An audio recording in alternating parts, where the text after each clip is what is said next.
Now, in a minute, we are going to be going to Ballymacarbery to talk to two fabulous people, Owen and Mary Wall, from the award-winning Hanora's Cottage. Firstly, a special mention, it's International Nurses Day. Claire phoned in to say, could you please give a shout out to all the nurses at the moment?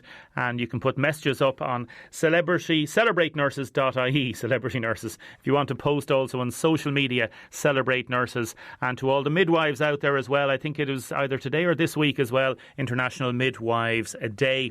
Damien, lovely to hear Declan on just before the news. An absolute gentleman. I miss him going. 15 or 20 euros for a bottle of wine, says Frank. No way, I can get one in the supermarkets for cheaper. Well, Frank, you get what you pay for. In Lemmy Bryan over the weekend, somebody said there was a bit of a house party. And is this happening in other parts of the county or the city, in rural areas? Good morning, Damien. Declan Brady is a super guy. Great to hear him.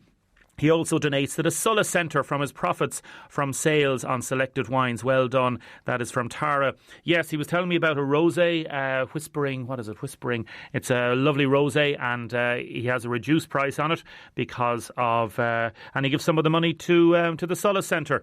So well done to there. A lovely long text in from Deise. I won't get to it all, Des, about Dunmore East looking great at the weekend, and the grass being cut and everything looking fabulous. The Boland family running the Lemon Tree in Coxtown, serving beautiful takeaway meals, and everybody deserves to support local businesses, says Des. We had a long email in from a former Unifil soldier. I mightn't get to that today, but we're going to get to that tomorrow.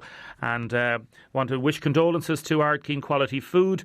We regret to announce they've just put up on a tweet the death of co-founder Mrs. Pamela Jeffson, who passed peacefully at her home on Sunday evening. Fondly remembered and sadly missed. As a mark of respect, the store will close for an hour today, Tuesday, from 1:30 to 2:30. Now we're going to go to Ballymacarbery. Good morning, Mary. Good morning, Damien. How are you? I'm not so bad at all. How are you? I'm good, and I think your son Owen is on another line there as well. Good morning, Owen. Good morning, Damien. I'm here, yes. Great. Thanks for taking time out, folks, because I know you're very busy. Tell me, Mary, you're making your Christmas puddings already, are you?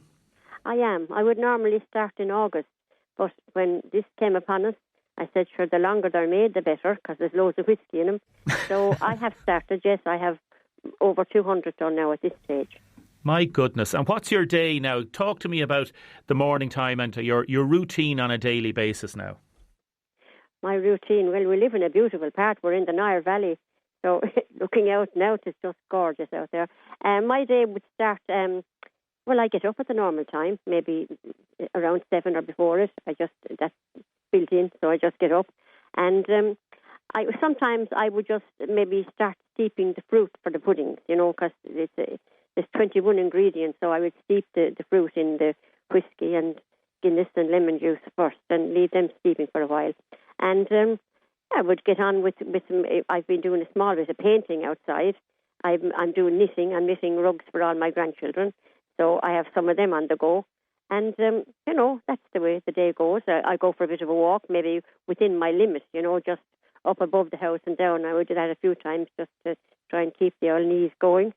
And that's kind of the day. Lovely. And one of the nicest parts of the not even the country, the world, to go walking in, as you say. It's just fabulous down in Ballymacarbery. The Nire Valley is just gorgeous. You can go up the hill, it is gorgeous. Absolutely beautiful around. Owen, Hanora's Cottage, award-winning restaurant in B&B. We know it's closed like many other restaurants. Due to reopen at the end of June, and possibly the accommodation section then at the end of July in what the government are calling Phase 3. How have you been managing, Owen? Have you been doing takeaway bits and pieces, or what have you been doing? Right, okay. We've been on full lockdown and full closure since the 16th of March. I suppose, given the remoteness of where we are, takeaways wouldn't work for us. Of course, yeah. And given the strict controls and how far you can travel, it just wouldn't be feasible for us to try and go down that road. So I've taken a different approach to it, I suppose. Look, my job and Julie, my wife, our job is that we're there cooking in the kitchen, so we're there morning, noon, and probably well into the night. So we've taken this opportunity to spend time with our family, with children, and really kind of recharge the battery. Sitting out on the deck, having a chat, having the odd tinny on the deck, as we call it. The memories that they'll kind of look back on and say, well, God, something good came out of this. We got to spend time as a family together. Yeah, that's very true. I was looking at a tweet from an intercounty footballer last night, and he's actually said he's enjoying the lockdown because he's getting to appreciate things that he would never have time to do so.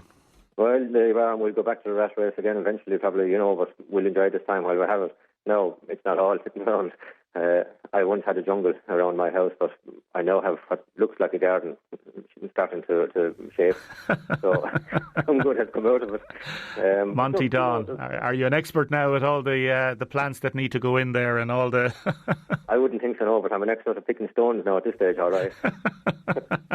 But, look, there's negative and positive for everything. And, okay, we had no business, so which means you can't pay small suppliers, but they understand. You're not meeting and greeting people. But the positives far outweigh, we'll adapt. We've always adapted as a business because of our rural setting. It's not a given that you can just open the door and people are standing outside waiting for you. So you have to adapt and get people to you. And we'll use this time now to say, right, where can we change? What do people need? And the business going forward will adapt to what people want. And that's what we'll have to change and adapt. And every business will be the same. What do people want from here on out? And we'll go with that. Yeah, we'll talk about specific changes that may be necessary. Mary, what's your view about how things will change in the coming weeks and months? Well, it's difficult to say, Damien, but it's not going to go back to what it was. Please God, when we can open, we're lucky enough that we have 10 bedrooms, but they're all well spaced out, kind of, if we had to do social distancing. And the same in the restaurant. If we can manage that, we hope.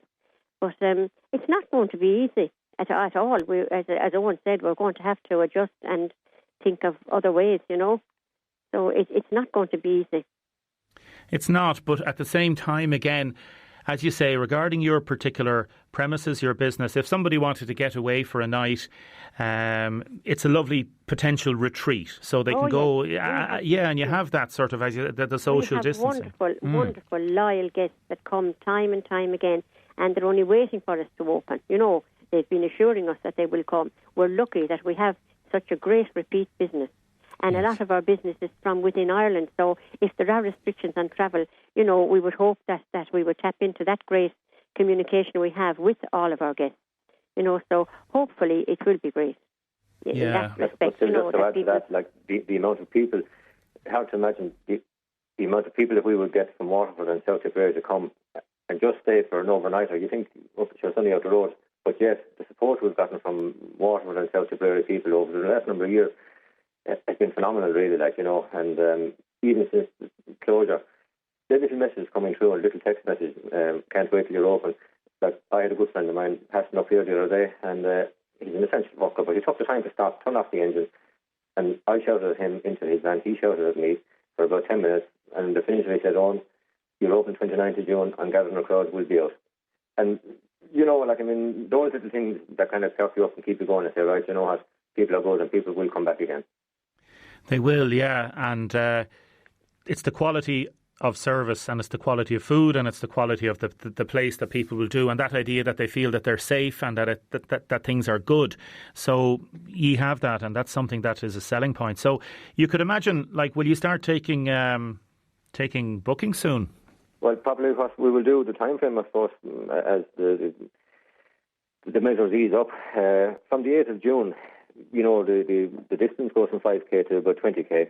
So people will start to store out and they'll start to kind of venture out within this area again. So we will probably look at opening a produce shop from the 8th of June onwards, probably on selected days. We won't open every day, probably Thursday to Sundays.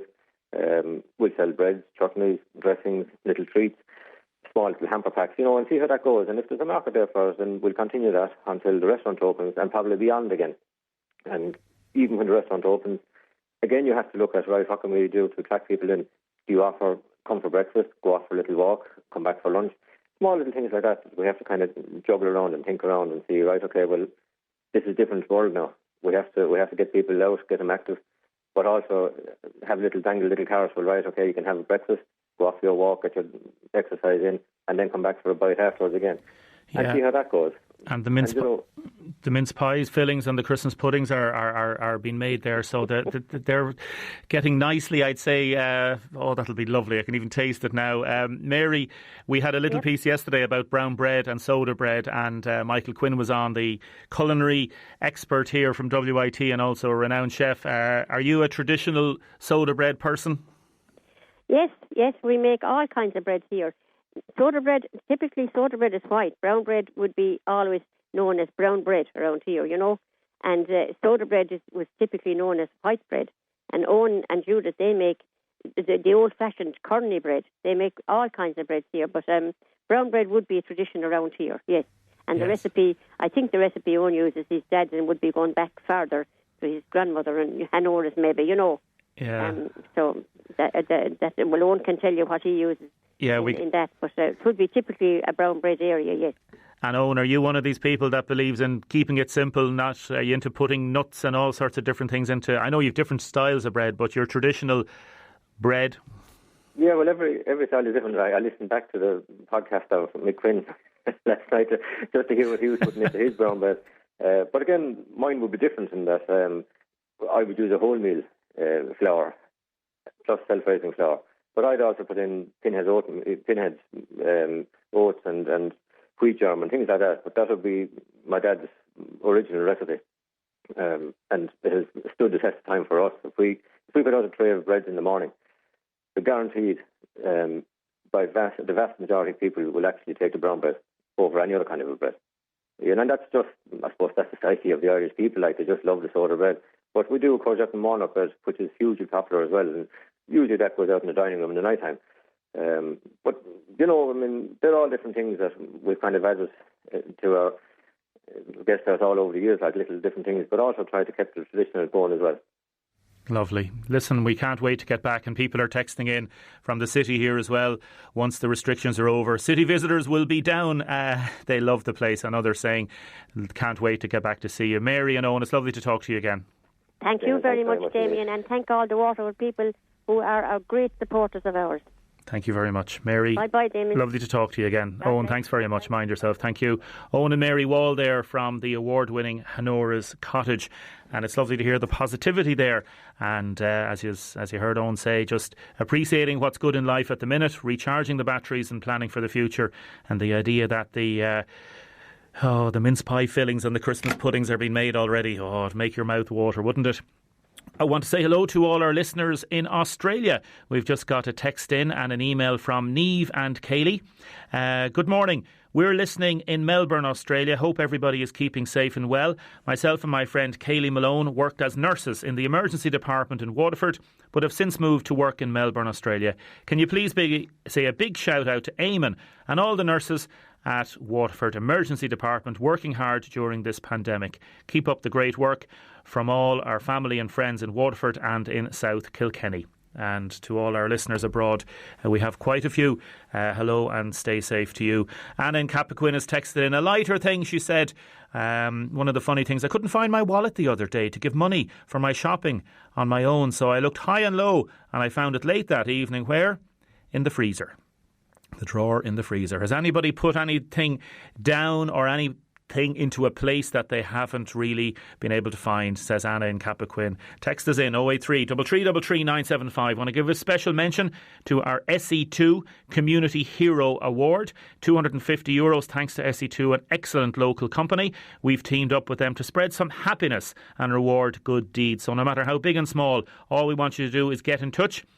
Text in the name Hero, the word Hero, at 083 333 975, or you can go on to the WLRFM website, followed by your hero's name and the good deed. Get your entries in anytime before noon on Friday, and the promotion ends this week. Stay with us. We're going to be talking to a man who has beautiful things to say about Waterford and the South East. Now I'm going to talk in a minute to Michael Fewer about a beautiful new book he's out called A Natural Year. Laura has texted me to say Whispering Angel is the name of that award-winning rosé, and some people say it is really, really nice.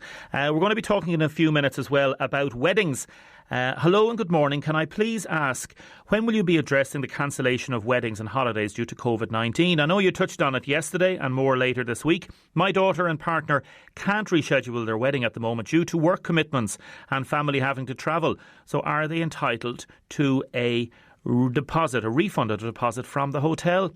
There's so many issues about weddings and cancellation that we're going to come to that in a few minutes. Before I talk to Michael, a special request to Kitty Tutty, who's been cocooning for the last 7 to 8 weeks. Hope you have a lovely day, Kitty. From Nora, Billy, Alfie and the rest of our neighbours in Caseyville. We'll call to you later with the brown bread, Kitty. Enjoy. And we've heard all about brown bread recipes this week. Michael Fewer, good morning. Good morning, Damien, and good morning, Waterford. I wish I was there. Are you a brown bread person? We've had a big discussion about recipes for brown bread. The Germans are going mad for the recipes, but do you like a bit of brown bread? Yes, indeed I do. My wife makes the most excellent brown bread, so that's my situation. Yes, indeed. Does she work out of a traditional recipe as one of her own things, or will she try something different? Everything Teresa does is kind of her own. She throws in this and she throws in that. It's very hard to get a recipe from her. She has just a way of doing it. Do you understand? It's just a way of doing it. She puts a bit of this and a bit of that kind of thing. Some people are blessed like that. They can just, as you say, throw these things together and they'll find something and they'll just make this most delicious. It's so jealous of those people. Michael, your book, The Tranquil Rhythms and Restorative Powers of Irish Nature Through the Seasons. I've been reading some extracts from it. Talk to our listeners and talk to me, please, a little bit about the book first. Well, I suppose there were really two motives for writing it in the first place, Damien. Why do people watch David Attenborough's wildlife programs? Why do people love going hill walking? Why do people love swimming in the sea? And I believe it's because immersion in nature is a hugely beneficial thing for mind and body. In fact, it's been scientifically proven that it is. Yes. And I've certainly found this over many years. And I wrote the book to show people that they don't even have to go on safari or even climb a hill to get in close touch, in kind of intimate contact with nature. You can find it in your own back garden, in your own local park. All you have to do is relax, open your eyes and ears, and you will find things that long forgotten gifts, let's say, are hiding there. Lots of new things for you are hiding there. So that's the kind of first reason, because it's out there for us and it's full of joy. And the second reason is, if we want to have any impact in redressing the damage that civilization has done to our earth, we have to begin by reconnecting with nature. All of us reconnecting with nature. And there are so many hidden riches to be discovered. And again, in our immediate surroundings, gardens and parks, there's plenty there. You don't, as I say, you don't have to go to the Galapagos to see amazing things. You can see them if you look carefully. Yeah, and for people that don't know you, you combined architecture with academia for many years. You've focused on history, environment, landscape. You've written more than 20 books about walking and nature in Ireland and over 400 articles. Reading some of the sections of the book about Waterford, and you write extensively about Dublin and Waterford, but a nice little paragraph. Sometimes as we walk Woodstown Beach after rough weather, we come across mysteries of the past. Soft, sandy coastlines change constantly, being moulded this way and that by the tides, winds and high seas. Sometimes the tides clear the beach sand off boulder clay beds that are normally hidden far under the beach. That ties in exactly with what you were just saying a minute ago about finding these hidden mysteries, finding beauty, and a Wordsworthian, I suppose, approach that there is something spiritual and uplifting in the simple things around us. Certainly. And what you talk about there, Damien, really is something that you would only notice if you're I'm desperately curious. It's one of my problems. I'm desperately curious, and I'm looking at everything. And I did discover on the beach in Woodstown after a particularly stormy time that the sand had been stripped back. And what did I see but a drowned forest? It was, like the bottom, like let's say the floor of a woodland without the trees, branches and trunks and things thrown around the place in the ground. I thought, how is that? When did these trees grow? And, so I started to look, and then I looked back at the little cliff behind there, and there's a sort of a cliff, but well up the cliff there's a whole line of seashells, cockle shells, like you have on the beach in Woodstown. And I said, when was the beach up there? And these kind of things I find enormously fascinating. So it sends you off to look and to try and find out what happened. And it's just nature. And it's global warming. It's been and come many times. We talk about global warming now as if it's the first time the Earth has ever had such a thing. But it's been happening all the time since the Earth was formed in the first place. Anyway, all those things interest me, and I bore people with them for hours and hours on end.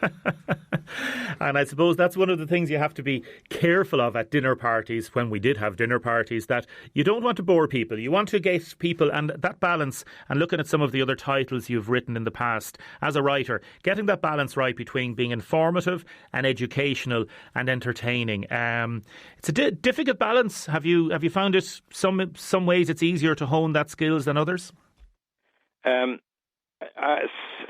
Somehow, and I don't know why, Damien, my writing has been admired by people. I don't know why. And to speak it, really all I do is I blather on. Frankly, when I write, I just blather on. Now you do more than that, Michael. well, yeah, but I'm talking, well, okay, put it this way. I'm very enthusiastic about what I write about. So maybe the enthusiasm somehow spreads out. But most of the things I've written about have been about, let's say, journeys or travels I've been on or that kind of thing. And it's my enthusiasm is huge. I'm always learning new things and always enthusiastic. And maybe people like that. Maybe they do. It comes across, and that enthusiasm is infectious. And the drawings as well. I was looking at some of the pictures of this particular book. It's beautifully illustrated, and again, it's available. We'll give out the full details. It's available through merionpress.com, and it's €18. And yes, it's merionpress.ie actually. .ie, is it? Okay, sorry about that. Or the bookcentre.ie. The book centre has it as well, yes. And your line drawings and colour photographs throughout. Again, using the images, creating these images not only in the mind but also in the eye, that you're able to see things. How important are the line drawings to go with what you're writing about? I always say Lewis Carroll's Alice in Wonderland. There's a line in it, and Alice says, "What good is a book without pictures?" And I always feel that. I always think it's nice to have a little bit extra in the visual line. And I suppose also I always give the excuse that I don't write awfully well, so I put in pictures to try and describe what I can't describe in words. I just think a book with pictures in it is nice. And I think that photographs, particularly of the things that I tend to photograph or draw, are things that you wouldn't necessarily normally look closely at. And they're the things that, can be exciting and can be wonderful. Do you love writing, Michael? Writing? Yes. Well, I suppose I've written 25 books. Somebody told me the other day, and I've written I don't know how many magazine articles over the years. It's one of those things, Damien. Once you start, you can't stop. It's very hard to stop, and I've spread around. I mean, my last big book was the Battle of the Four Courts, which is, seems to be completely out of sync, but it's not really. I am interested in history, and I found out a number of things about that famous Battle of the Four Courts in 1922 that the historians have been telling lies to us about for 100 years, and I decided I would write about it because I had technical information that told me that what they were telling us was not true. So anyway, I had great fun writing that. So I like to share ideas, I suppose. Yeah, no, that's a lovely way of putting it. Michael, we'll put up the details on the website, and we'll put it out. So it's merionpress.ie, and also the Book Centre has it. The book is called A Natural Year. A Natural Year. Michael, it's lovely to talk to you. Good to talk to you, Damien. Thank you very much. Thank you very much, Michael. Appreciate it. Michael Fewer there. A Natural Year is the name of the book, the title, and underscore the tranquil rhythms and restorative powers of Irish nature through the seasons. As you heard, Michael is an author of around 25 books, and it's published by Merion Press, merionpress.ie. The cost is €18, $17.95, and you can get it also through the Book Centre. And it's a beautiful book if you did want to, I suppose, immerse yourself in wonderful writing and beautiful pictures as well. Some texts and comments coming in about items that have been found and lost. I found my car keys in the wheelie bin last year. Actually, St. Anthony found the car keys for me. I pray to St. Anthony if ever I lose anything. Good morning, Damien. I was travelling alone with 2 children, 1 a baby, all ready to go to the airport. The children strapped into the car. I couldn't find the passports or the tickets. Not a lot of time. Being the good wife, she had stocked the freezer. Being a good wife, I'd stocked the freezer for the husband. I found everything in the freezer, but I did manage to blame him. So the tickets and the passports had been put into the freezer, but they were found. A texter saying around the De La Salle area, has there been a new mast put up? Wondering, is it a 4 or 5G mast?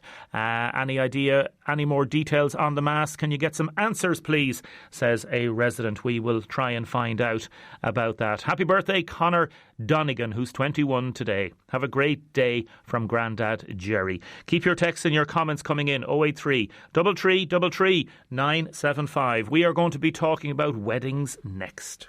Now, I'm going to be talking to Nisha in a minute. Firstly, we've had a text from some soldiers in the Lebanon saying that they are looking to get home as soon as possible, but they are obviously doing the best they can and will... it's just very, very difficult for the families also. Beirut Airport is open to UN flights, so we can't understand why there is no reason to get home in that sense. June the 30th is what another texter had sent in, is what they have been told, but it hasn't been confirmed from a government perspective. Good morning, Damien. Hope you're doing okay. I am on the ring roads every day to and from work, wondering about the grass being cut at the ring roads, the edge of the footpaths. Some of them are disgraceful. Surely this can be done. Another texter, what's the plan to reopen schools? How will social distancing be enforced in classrooms and school buses and the like? And we've a text regarding weddings, and I'll come to that now in a second. Nisha McNally, good morning. Good morning. Thanks very much for joining us. Editor of the wedding website One Fab Day. We're going to be talking about our weddings going to take place this year. Here's a text. Good morning. Can you please ask about refunds for hotels and deposits? And another texter. We were contacted by a mother whose son and his partner were due to get married in August. The wedding has been postponed until May 2021. But the prices have gone up. The venue said they would honour the 2020 prices until the end of April next year, but there were no dates available for April, so they had to go with May, and the prices have gone up with, inverted commas, a nice bit. Difficult situation, isn't it, Nisha? It's a very difficult situation. So the situation with deposits is such that each contract is actually individual. So each venue will have its own individual terms and conditions. So it's actually the only answer is that each couple must look at their own contract with that venue and examine it carefully. If they, in reality, most deposits in these situations are non-refundable, but that, again, it depends on the individual contract. The best people to talk to in this situation are the consumer rights, the consumer authority, who have the full information about exactly what your rights are in the situation. But as I say, every contract for each couple is individual to that venue. OK. Now, the government guidelines say small social gatherings can take place from July the 20th. Does that mean small weddings? We don't know, and that is a very difficult point for the wedding industry and for couples who are engaged at the moment. The roadmap says small gatherings may take place from July. There is mention of weddings taking place from August in stage 5, but the numbers are not clarified. So, and what one person may constitute as small, it might be large to another person. So it's very, very unclear. We've actually been calling on the government to clarify that situation. For better or worse, we need to know, the industry needs to know, and couples need to know. They need to be able to make their plans accordingly. It's clear that the situation with COVID is not going anywhere soon. It's going to be with us for a long time, and I think we all need to be able to make adjustments. But in order to be able to change our plans, to postpone our plans, adjust our plans, we need some clarity. In Germany, they have made it clear that there are no gatherings over, I think, 50 people until the end of August. They made that proclamation over a month ago now. So at least people in that summertime would know. They would know what their options were for the summer coming. Because obviously the wedding season, the high part of the wedding season, runs from Easter until the end of September, with again another burst in at Christmas time. So there's a lot of people, and day by day, it's affecting more and more couples as they're looking to figure out what they're going to do about their weddings later in this summer and into autumn and winter. So that lack of clarity is. But I think any couple who are looking at their dates in the coming months should really think about their guest list. They should look at who on their guest list is vulnerable, because vulnerable people will need to be sheltered. And will also probably not want to go out and mingle with a number of people over the next while. And also look at anybody's travelling. Travel restrictions are definitely going to be curtailed for the coming months. At the moment, the 14-day quarantine is in place, and we don't know how long that's going to last. And even when travel is going to be slow. The phone line, sorry, Nisha, the phone line is not great. Just make sure you're in a good area there. Sometimes it just drops out a little bit. No, you're okay. Because the next thing I'm going to say is it must be so difficult, and we've had numerous texts in every day about this. A lot of people are obviously just saying, let's cancel until next year, because, there will be people, even if you have, after August the 10th, large weddings will be restricted, there will be people that will just think, I don't really want to be going to a wedding with 50, 60, 70 people. Even if you're not immunocompromised or in a difficulty, you might just think, no, I'm not going to do that. Are you getting that feeling around? We're getting both sides of that. You do get a number of people who obviously are for some reason they're not looking forward to going to a wedding, or maybe they're worried about it. But I think equally, we asked couples what were the kind of the feedback they were getting from guests and friends. And apart from the question of what are you doing, one of the biggest things that was coming out was, look, whatever decision you make, whenever it goes ahead, and it's safe to go ahead in the way you want it to, we're going to be there because we want to celebrate with you, because we're dying to get out and enjoy ourselves with those we love. Yes. Obviously, it has to be safe for that, but people do want to get out and celebrate. We've all been stuck in our houses alone and not even able to see our own families. So a cause of celebration is something to really look forward to. So I think each couple just needs to look at their own, what's important about the celebration. Is it a small wedding with a smaller group of people, going to fulfill what they want, or is it a big wedding, the big dream that they wanted? Then they're going to need to consider that and maybe push that out further, because a bigger wedding certainly it's going to be a while before we see a larger wedding. So small weddings certainly will take place later this summer, but they will be small. By our standards, quite small, I think. But we just don't know the specifics because we don't have the numbers. We don't. We'll come back to you when we have a little bit more. Nisha, it's lovely to talk to you, and your website is called One Fab Day, yes? Yeah, yes, it is. Thank you very much for having me on. Not at all. Nisha McNally, appreciate it. Thank you so much for talking to us. One Fab Day is the wedding website.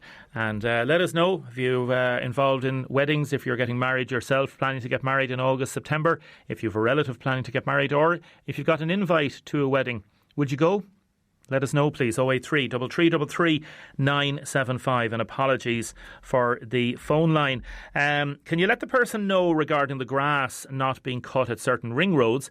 It's for the weeds to grow for the bees and pollinators. It's part of an initiative to help save the bees and other pollinators. That's a text in from Sarah. Another texter, the grass verges on the outer ring road are growing wild because of the National Pollination Plan. This plan would expect that the verges be covered in wildflower, as in Dungarvan, not the 3-foot high weeds in the city. If they want to grow wildflower, then plant them inside the footpath and keep the verges maintained. They look disgusting. Interesting point, yeah. Where in the verges should the, I suppose, pollination plan apply to? Let us know what you think. Mike from Dungarvan about getting things lost. Here's a good one. 11 o'clock last night, I went to my car looking for my mobile phone. I was searching for it with the light for my mobile phone. And then I realised it wasn't lost. I felt so foolish. I ended up laughing for the rest of the night, even when I was in bed. Silly me. Good man, Mike. It's actually happened to me as well before. Kay emailed in regarding finding things. 5 years ago, she lost a ring that was of great sentimental value to me. It was my deceased sister's ring. It was so sad to lose it. Yesterday, my neighbour Lucy O'Keefe was passing by my house and stopped to say hello. Just as she was about to go, she spotted something shiny in the garden border. It turned out to be my sister's ring. You can imagine my delight and emotion when she handed it to me. 5 years it was in the garden. Thank you so much, Lucy. Oh, isn't that fabulous? Isn't that just lovely? Keep your texts and comments coming in. We're going to be talking to Bernadette Phillips. Alone says there's an 850% increase in calls from the elderly to their helpline. We're talking about that next. Now I'm going to be talking to Bernadette in a minute. Somebody has texted in regarding registrar's office and weddings. Legal marriages, as far as I heard, can still take place at the minute. That is a couple and two witnesses. With some people, they are doing that. Please, what is the situation regarding celebrants, regarding HSE and legal marriages? Text in from a person who is due to get married, was due to get married in September in Spain, to a soldier who is in the Lebanon. He's due to come home from the Lebanon, and she just cancelled, this is a Tramore woman, just cancelled the wedding last Tuesday. It was due to be in Spain, but due to the uncertainty of that and obviously not knowing his return date, whereas 3 months potentially could turn into 5 months, it wasn't worth the stress. And this woman would like to make sure that when we do get Paul Kehoe, the Minister for Defence, back on the line, that will answer questions about that. It's a terrible time for everyone, and this is all just added to the uncertainty of it. If the date is June the 30th, we will get over that. We just need to have a date to look forward to. Speaking of days and days going slowly and fast, Bernadette Phillips, good morning. Good morning, Damien. How are you? I'm good. Thank you very much for joining us. Welcome. The organisation alone says there's an 850% increase in calls from the elderly to their helpline. You've also had a lovely letter published in the Irish Times yesterday, bemoaning how elderly people have been patronised through this pandemic. What do you mean by saying patronised?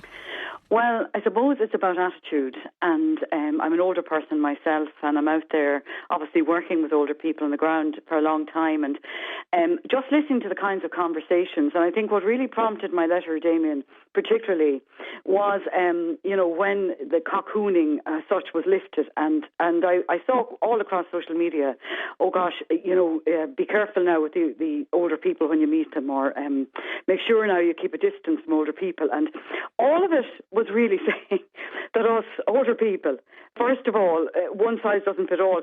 We can talk about that. But the other thing was that we have to mind them. They're frail, they're fragile. And while that might be a sense of coming across as caring, it's actually very patronising and ageist in tone as well. So that's really what prompted it, because attitudes like that, I suppose, impact on how people react to people, and that has an impact on the person. So all of that combined really, I suppose, prompted me to put that letter into the Times.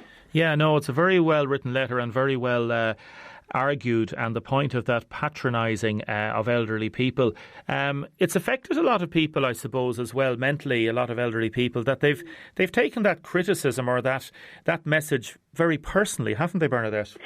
They have, and I mean, the other side of it is, looking even at the cocooning side of it, and, over 70s, and suddenly people, were in their homes, and it came across as mandatory, by the way, Damien, though weeks later, I noted the government said it was advisory, but a lot of older people really, really listened to it and stayed at home. But yeah, the whole impact of suddenly you're well, you're healthy, and that was also in my letter, as you will have seen, that everybody's not all the same. There's different levels of health and wellness and fitness, as I said, how we view life, the opinions and views that we have as older people. And none of that was taken into account. And suddenly we have sort of one cohort of people that are kind of lumped into all in one box and category and said, stay home. And that really has impacted on people, Damien, that I've been speaking to. And I know Stan, my partner here, was, cocooning under that cohort as well. And suddenly the views of a person, of an individual, is lost in all of that. And I really needed to highlight that. And what do you say to somebody in that situation? Do you sort of say the messages are wrong, or do you say this has been done for your good, or how do you talk to somebody? I suppose talking is the first thing, isn't it? It is. is, and having conversations like this, and thank you for having me on, Damien, is really important as well. Because I know from the response to my letter yesterday, I've had a huge response all around the country. And would you believe further afield, even internationally, and people saying, God, you're naming how we've been feeling. Thank you for voicing it. And I suppose that, in a sense, is where we start, to say to people, well, how are you feeling? What did this mean to your life? What impact is that having on your life? Talk to me about yourself and what you love to do, and just connecting with people at a different level, where they're not feeling that they're under a label. Like the term older person, what does that mean? Yes. The term over 70s, what does it mean? And even the term elderly, because people are people, they're individuals first, and they can be lost very quickly when you sort of see, guidelines that are there, yes, they're to look after people, but the whole thing we have to take care of you bit, without looking at the individuality in that I think is a huge gap. Absolutely major gap. So to reconnect with people again, and obviously, I'm involved in the Older People's Council. I've been out there with the COVID-19 Community Care Action Group, talking to people at different levels, and older people saying, hey, look, this isn't me they're talking about, who are they talking about here? But so those conversations haven't happened yet. They haven't, yeah, and I agree with you totally regarding that. Lumping people into one particular cohort, because people are individuals, and that's right. It's this idea as well. It came out at the start of it. A lot of those that died had underlying conditions, as if that sort of validated that. Well, they were going to die anyway. I just didn't like that term. No, and I didn't either, because again, what does it do? It pushes somebody into a box. And it's like unacceptable limitations come from that, and stereotypes come from that. Ageism comes from that. And what about the idea that the government would say, well, we were doing it for the good of older people, if you want to put that in inverted commas? Somebody's texted in, people cocooned to try to help prevent the virus. Is this not the greater good? Mm-hmm. It depends on what we mean by greater good. And the moment that we start to isolate groups of people just because they're a particular age, we need to be very, very careful where that attitude comes from. And I think that's what I highlighted in my letter, and that's what people have been speaking to me about through the weeks, and certainly since this letter as well. That really talk to us as individuals, not just as groups. And so, yes, of course, it's all about care. But you see, the attitude is, what needs to be is that we all need to take care, don't we, Damien, in COVID-19? As has been proved, by looking at people that have contacted the virus, sadly people that have died from the virus. That has been across the board, different age groups, not necessarily people that have had illnesses. So we need to be taking care and staying at home and looking at all of those things, guidelines, as caring for everybody. Yes. But the moment that we start to isolate a particular group of people, we have to be very, very careful what policy comes on alongside that and what attitude that's coming from. Bernadette, it's lovely to talk to you, and thank you for making those points. And Damien, thanks for having me. Not at all. Thanks very much, Bernadette. Bye-bye. Thank you. Bernadette Phillips there. The Older People's Council and Assisi House have been on to say that they, just to remind people, new members are always welcome at Assisi House on this. Texter in, we were due to get married on the 29th of May in Faith Leg, but at the end of March we postponed till October. It's very uncertain what restrictions will be in place. We want to go ahead with it anyway. We'd sent out our invites this week before all this kicked off. Now we don't know how many people are going to come. We had invited 220, but hoping that it won't be reduced to less than 100 with the restrictions. Fingers crossed. Would be great to get clarity from the government within the next month or so. We really want to avoid postponing it again. Thanks from Elaine and Brian living in Cork. It's very, very difficult. Good morning. I received a mail from my daughter's student accommodation in Cork which states that her room needs to be vacated by May the 18th. Can't see how we can do this during lockdown. The room has been empty since March 13th, but fees have been paid up to the end of the college year.